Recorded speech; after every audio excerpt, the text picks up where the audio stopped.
So I think we're going to move on to our next session now, which is on countering data exploitation. We've got Ailidh Krasodomski-Jones from Demos, and we've got Ailidh Callander from Privacy International. This is going to be an in-conversation style event between Alex and Ailidh. And yeah, I think we'll just begin now. Sorry, I sat on the microphone. Extremely painful. Good afternoon. Thank you so much for having me today. My name is Alex. I am director of the Centre for the Analysis of Social Media at Demos. And we've spent the last 6 or 7 years working with government and with decision makers to think about the ways in which technology changes our culture, our society, our communities, our politics, and so on. And it feels like, at least in my world, and no doubt yours as well, that the last 12 months have seen a real shift in the debate and the conversations around the collection and use of personal data, from Cambridge Analytica to Facebook, elections here and abroad, referenda. The way our digital footprint can be used to track us, sell to us, and even influence us politically has been headline news. Now, I'm delighted to be joined by Ailidh Callander, legal officer at Privacy International, where Ailidh is responsible for legal advocacy, legal research on data protection and privacy. Now, I have a ton of questions, but I will try to restrain myself, and we will talk for maybe 20 minutes or so, and then I will open it up to the audience. Hello. Hi, thank you also for having me here today. Thanks, Alex. So am I right in thinking that this sense that I have that the public conversation around data privacy and data protection and its use by governments and by companies has really moved on in the last 12 months? Is that something a sense that you share? I think so, to an extent. These issues that Privacy International, as an NGO, working to fight for the right to privacy and counter both corporate and state surveillance and data exploitation, have been working on for a while. But I really think with GDPR taking effect in the EU this year, and then reactions to particularly the way data is used in elections, there has been it's been a bit of a wake-up call. I think for regulators and for governments, and then it's also whether it was the multiple GDPR emails, but there has been more of an awareness of data protection law, which is something we've had for over 20 years in the UK, but actually, what does this mean? People kind of getting a bit more to grips with the rights that they have. And I think it is really just the beginning in this kind of sphere.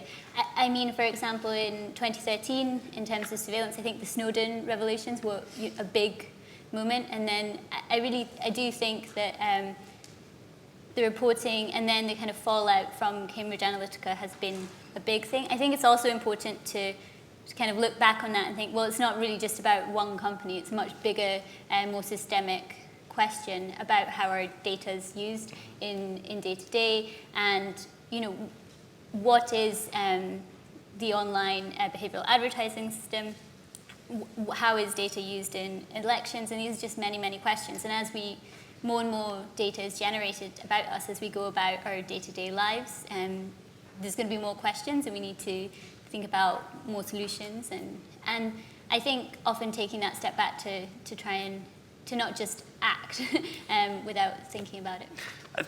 What was, I think, interesting about the coverage of the Cambridge Analytica sort of scandal as it turned out was that actually a lot of the scandal was around the behavior of some of the people who worked there, the methods that they claimed they used, and actually perhaps that distracted a little bit from the core message, which was around the exploitation and the profiling of people through their data. This Cambridge Analytica is just the tip of the iceberg here. Is that fair? Definitely, and I think you can see that slightly in the fallout. And it's not just about the UK and elections in the UK. For example, we worked with partners in Kenya previously to look at the way data was used in the Kenyan elections. And then, for example, when you look back at the first reporting around Cambridge Analytica, one of the first announcements by Facebook was that they were going to stop some of their partnerships with data providers. So, for example, Axiom, Experian, and Oracle provide data to Facebook. And that kind of leads on to a big question about all the companies that use our data that we maybe aren't so aware of, that we have no direct relationship with, but actually amass vast amounts of data about us. So yesterday, when I was going to cook dinner, I looked up a recipe. And I feel that this happens time and again on it, specifically with regards to recipes, where you log on to a website for how to make a pasta dish, and you hit the GDPR, yes, no, accept. And if you click through, you see hundreds and hundreds of companies who I've never heard of, who are partners with this website in terms of data sharing. How big a phenomenon are we talking about here? So, I mean, that's in a way one of the recent consent management solutions that's been kind of available since GDPR came into effect. I've got various issues with it, but in that sense, you maybe kind of scroll and you see, 200 companies, and that's really just, as you say, the tip of the iceberg. It's just some of the companies. In terms of, from a legal perspective, this is covering both data protection law, but also e-privacy as well. And it's about tracking and profiling and being able to build up a more intricate insight into individuals and how they go about their day-to-day lives, both online and offline and across multiple devices as well. You mentioned that perhaps you had some complaints about this quote-unquote consent management, this accept, this non-accept. Do you see these pop-ups as being GDPR compliant or indeed more widely compliant? So we recently submitted complaints, and this is one of the issues that we raised. On one hand, banners and pop-ups are a result of regulation, and they are a way, the intention is at least to provide more transparency, to alert individuals to the way their data is being used. But one of the big things that GDPR was about was really enhancing the definition of consent, what consent means, and trying to make it more meaningful. Mm-hmm. But then at the same time, when you look at this as they pop up around, often the default settings for these pop-ups, even the ones with the more detailed list of 200 companies that your data is shared with, the default settings means that you often still have to go in and reject all, if they even decide to include the reject all button. Mm-hmm. And even if you know, right, okay, the reality is people want to access the site, you want to make your pasta. Too right. And what does that even mean? It's just another company on one of many companies. Yep. So I think that it's something that more thought needs to go into. And there are issues around this kind of global consent, that can you really just click yes then, and that just replicates throughout the ecosystem. So you mentioned that was one of your complaints. Now, my understanding is that Privacy International has issued complaints to the ICO with regards to 7 companies. Can you talk a little bit more about why you did that and the process of doing it? Yeah, so, well, as you all know and have just been talking about, GDPR took effect this year in May.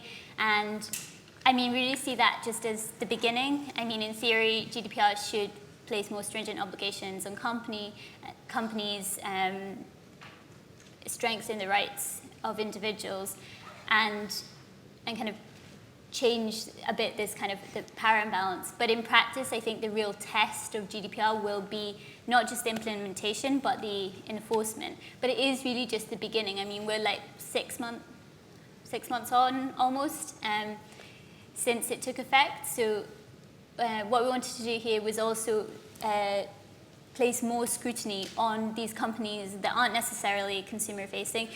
We've heard a lot about Facebook this year, rightly. There's been scandal after scandal. We hear about Google, and we should probably hear more about Google.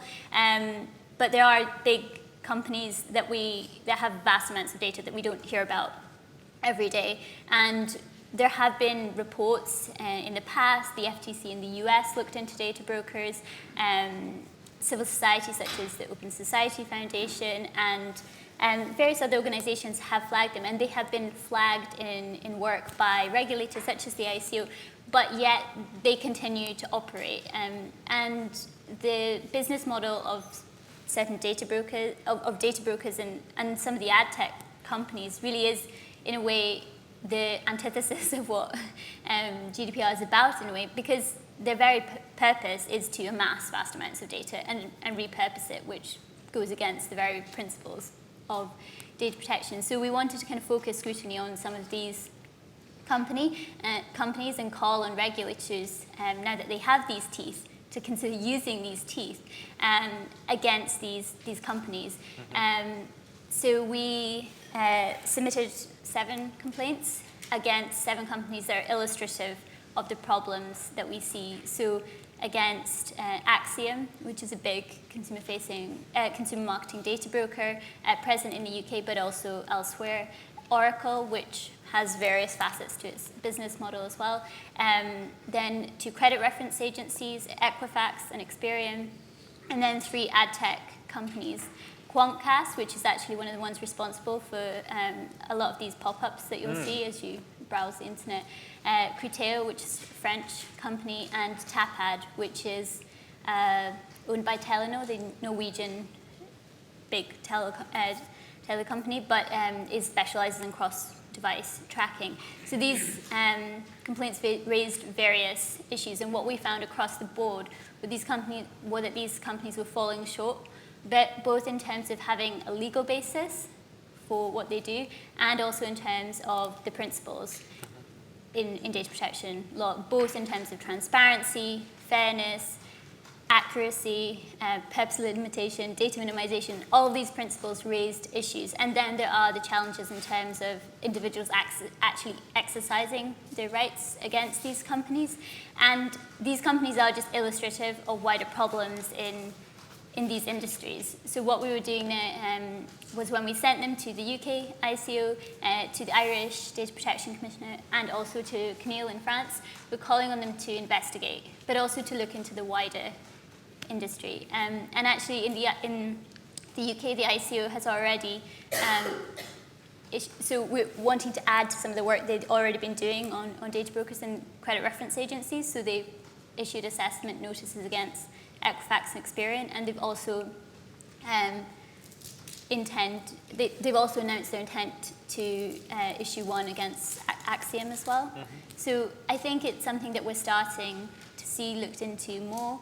There've been other complaints around behavioral advertising as well. There was a complaint in September to the UK ICO and also to the Irish Data Protection Commissioner against the behavioral advertising system more generally, and looking specifically at the Interactive Advertising Bureau and the consent and transparency framework. So there seems to be some consensus between both, the complaints that you've made and also investigative work by the ICO. What's the response from the companies themselves been, or has there been none at all?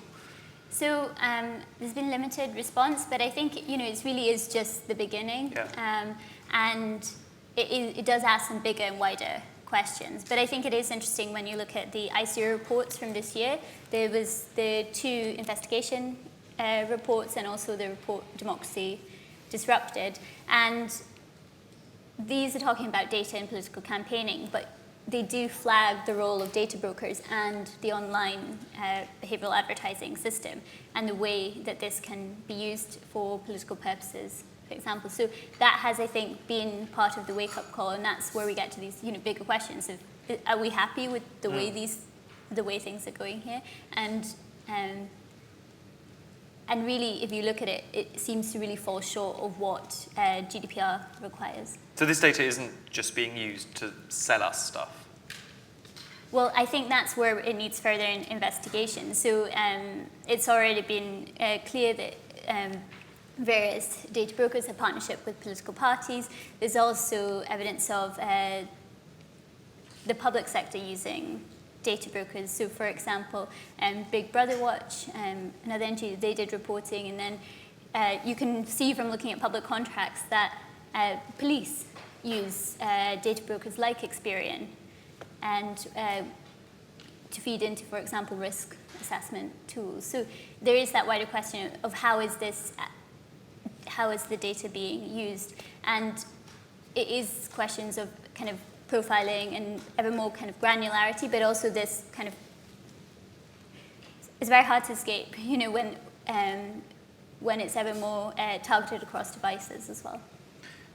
Is the problem here a problem that requires further legislation to deal with, or is it actually applying GDPR, more in the spirit, to the letter and also in the spirit of the legislation itself? I think that GDPR is a good start, and data protection law in itself is a good start. It's not the solution by any means, but I think in terms of looking at how to counter problems, look at the tools that we already have, and data protection is one of them. And GDPR, even though it was drafted a number of years ago now, is still only just taken effect. So I think that it will require time, like all laws, to first it needs to be implemented, then it needs to be enforced, and there will be discussion around the meaning of certain terms that it will need jurisprudence from the courts, but I think it's an important place to start. And I think you can see recognition that data protection is one important tool. Around the world, there's now over 120 data protection laws, and this year there's bills in India. Brazil just passed a law without a supervisory authority. There's a bill in Pakistan, in Kenya, in Indonesia, and the US as well now is discussing more comprehensive privacy legislation. So it is one tool, and I think that we need to use it to the extent that we can, and both implement it in industry, understand it as a civil society and use it, educate individuals as well as to their rights, and it does require that implementation and then that enforcement to push the implementation, because some parts of it are not new. They were already the law before, but it wasn't being implemented. And I do think it's the beginning, but I also think it requires a multidisciplinary approach. As a lawyer, too often the law is left to lawyers, and it's very, it doesn't translate well necessarily into practice, and often that's the case with privacy policies, for example. And I think it requires more people to have a good understanding of what it means, and then you'll come up with better ideas of how to implement it in a way that's actually effective and meaningful. That's really interesting. So I think that there's that sort of there's that contradiction, I suppose, in some ways, where on the one hand we have seen a huge growth in the sort of public awareness of data privacy, but really when you start digging into the solutions for this kind of thing, it's labyrinthine. It's very, very difficult to understand. What more could the public do? Or what should the government and others and civil society do to help people protect themselves? Is that something that you guys have looked at?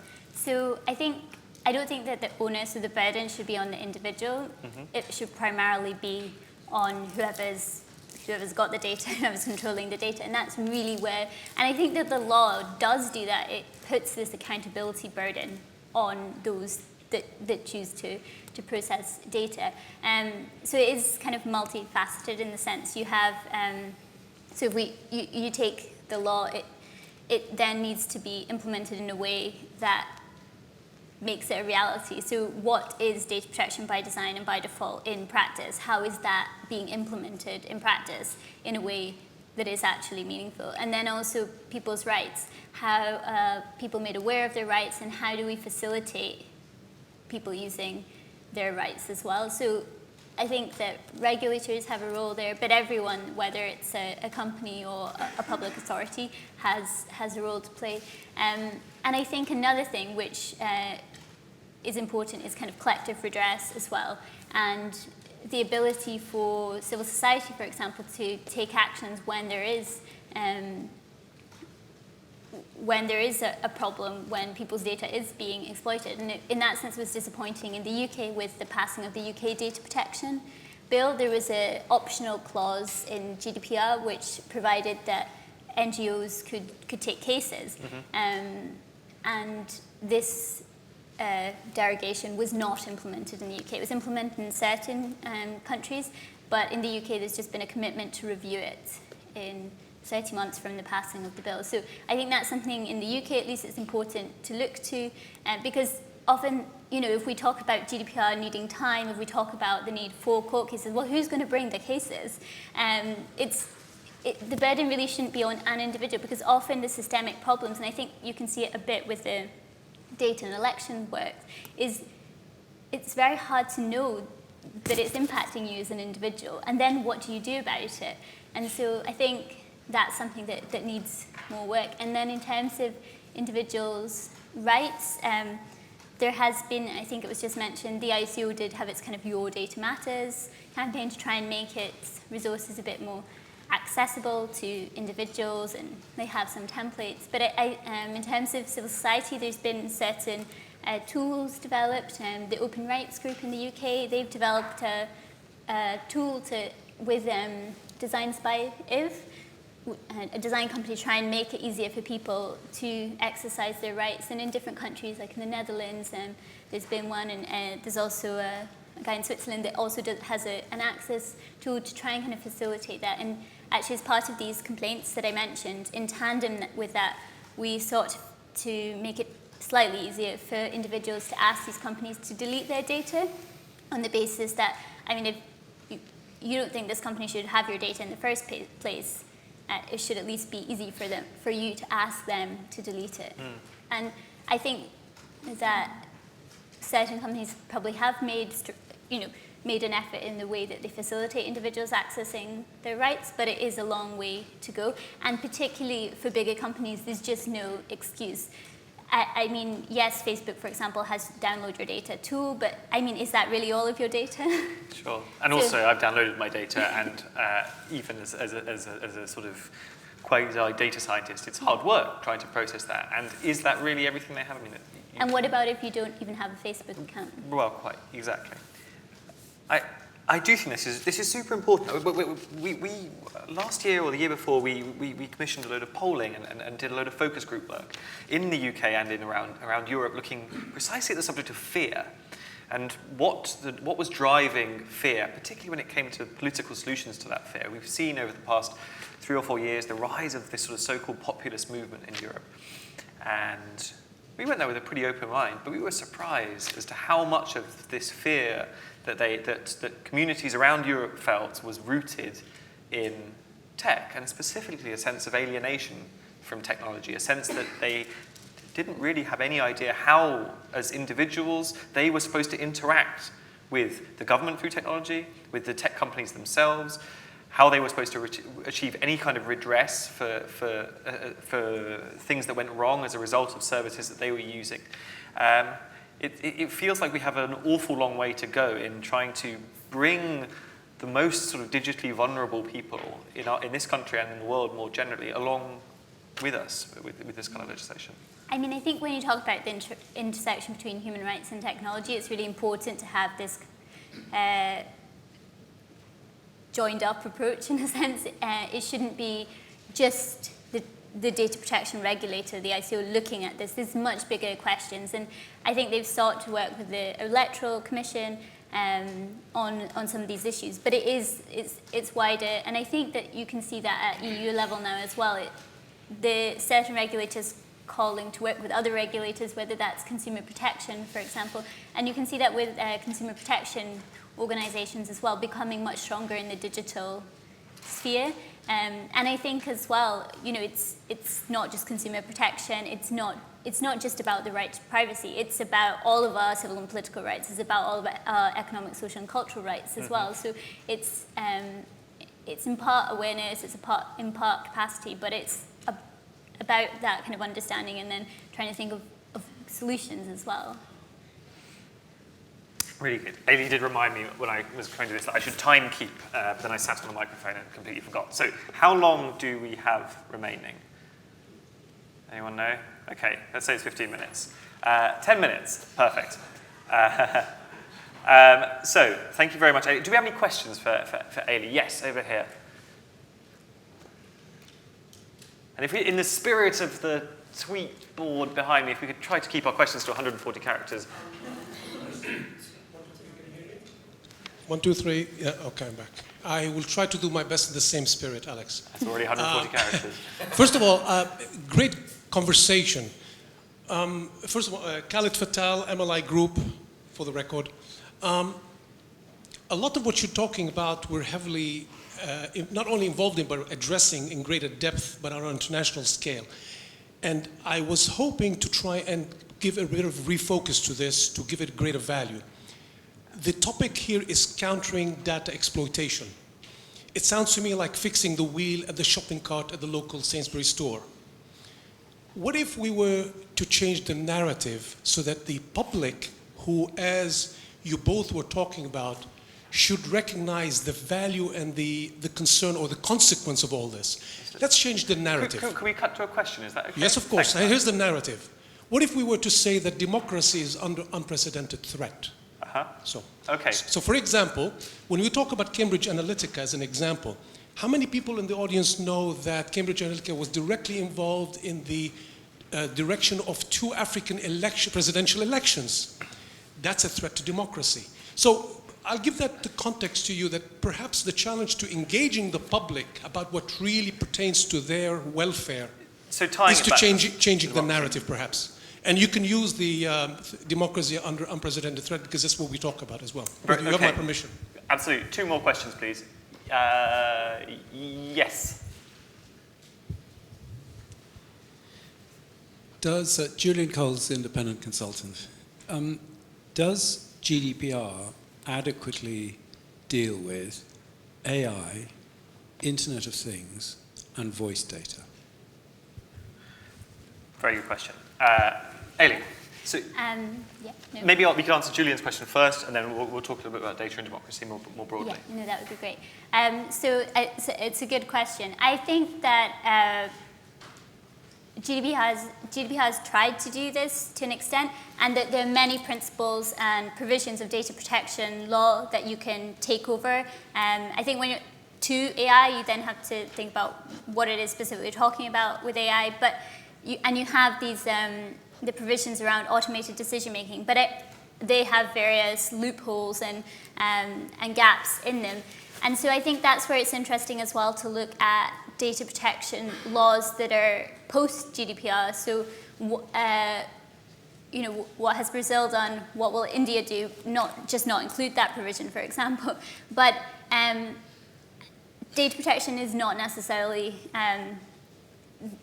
the solution. It's something that offers some tools and can be taken into account. But I do think we need to think more broadly about that. In terms of IoT, data protection might address some of the data aspects of it, but you also need to think about cybersecurity legislation, think about product liability law, for example. And I think in terms of looking at existing legal frameworks, data protection is definitely not the only one. You can look at competition as well, for example.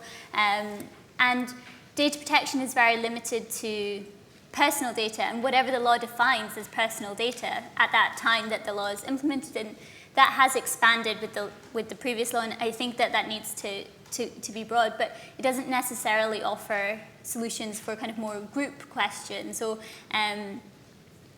where it's argued that the data isn't personal, and I think that those are questions that come out in those topics that you mentioned, and I think that voice data, biometric data. I mean, we need to kind of keep an eye on these things and not just be like, okay, yeah, we have GDPR, that's it. It's much more, how can we use what we've got, and then we need to keep thinking. I think, and then I think this is a very good point, and it's something that we do talk about, and I think, I mean, that was Cambridge Analytica in Nigeria. That's a huge, what happened there was I think a key part of the story, or working with kind of our partners in Kenya on that. So I think that, if you look at Brazil and the elections in Brazil just now, Coding Rights, which is one of our partners, just did a report on data in the elections in Brazil, and there is Experian again. They work in Brazil, there they are.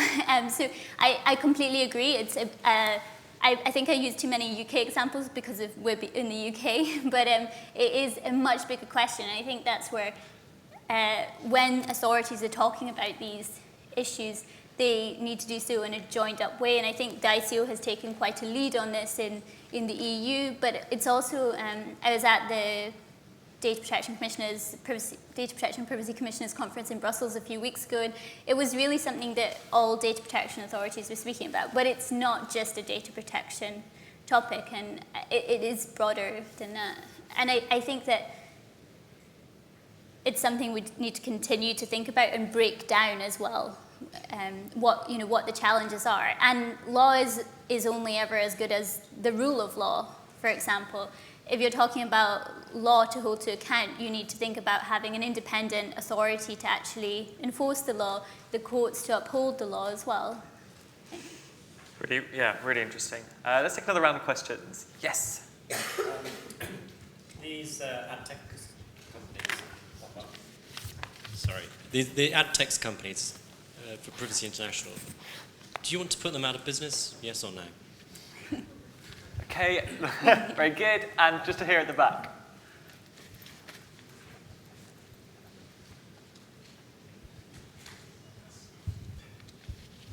Philip Virgo. Somewhere over 10 years ago, I signed up for an Experian service, which I thought was going to help me police everybody else who was using my data on the internet. I would love to be able to give Experian exclusive rights to manage my data in line with what I want them to do and get everybody else to delete it. Is that a pie-in-the-sky aspiration? And who would you actually trust to manage your data? Two really good questions. Let's start with Nick's. Is this the apocalypse for I suppose the business model that underpins a huge part of the internet as we understand it? Well, in the spirit of the question, because it was yes or no, I'll go with yes. But it is a more nuanced, I think, question than that. It's saying to the regulators, you need to look at this industry because and that's very much what these complaints was what you say you do. It wasn't a technological investigation. It was based on subject access requests, analysis of their privacy policies, and analysis of the marketing materials. So this is what they say they do. And if you match it up against the law, they fall short. So they need to have a serious think about what it is they do. And actually, you had some companies withdrew their business from Europe, such as Drawbridge, which is one of the big cross-device ones. So I think it is a bigger question. But I do think that it really needs further scrutiny, not just looking at what they say they do, but actually what do they do. And in terms of the other question, so to clarify, the complaint we made against Experian was about their marketing services, in the sense that they offer a suite of services, and they have their role as credit reference agency, then they offer these kind of like fraud protection things, but this was really against their marketing part, which, you might know Experian has your data because you've had to, check your credit score or something like that. But they need to be much clearer. Where does the line lie in between what they do for those purposes and what they do for marketing purposes? For example, when we got data from Quantcast, the one that has the pop-ups you mentioned, you could see the Experian segments that you had been segmented into. Some of which we raised various issues with because they are fairly derogatory, but they're also, they include references to ethnicity, for example, which is special category personal data. But yeah, and who would I trust my data with? It's a good question. I mean, the pie in the sky is that you should be able to trust your data with anyone if they comply with the law, but that's where there's also lots of loopholes and carve-outs. Amazing. Guys, thank you so much for listening, and just a round of applause for Ailidh.